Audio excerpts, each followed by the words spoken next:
Сәлеметсіздер ме кітап сүйер оқырман қауым? Мен Түркістан облысы Түлкібас ауданы Керейт ауылының Ордабай Ақбайлы атындағы жалпы орта мектебінің 7-ші А сынып оқушысы Рысбек Хадиша. Менің кітап оқуға деген құштарлығым Мұқағали атамыздың поэзияға деген құштарлығынан басталады. Ағысқа қарсы жүзген мұзбалақ Ақиық атамыздың есімі мен үшін мәңгі өшпейді.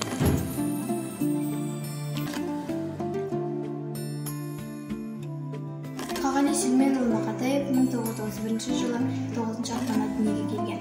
Оның туылған күні бойынша екі мәлімет бар. Оның бірі анасының Нариманның айтуы бойынша Мұқағали 8 наурыз күні туылған.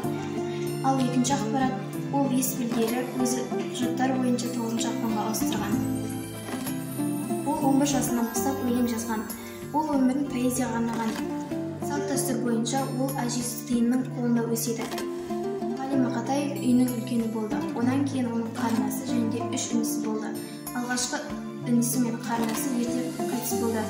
Одан кейінгілер Тоқтар мен Көпеш бірге өскен. Мұқағалидың әкесі Сүлеймен кедей шаруадан дүниеге келген. Ол колхозда сушы болып жұмыс істеген. Ол соғыс кезінде 1941 жылы қайтыс болған. Мұқағали Мақатаев бүгін менің туған күнім. Бүгін менің туған күнім, ой бәләй, мына адамдар неге жатыр тойламай? Банкет жасап берер едім өзім-ақ, таңырдың бір жаратпай-ақ қойған-ай. Мына дүние неге жатыр үндемей, алаулатып той шоқтарын үрлемей, құшақ-құшақ гүл шоқтарын лақтырып, мынау шапан, мынау атын мін демей.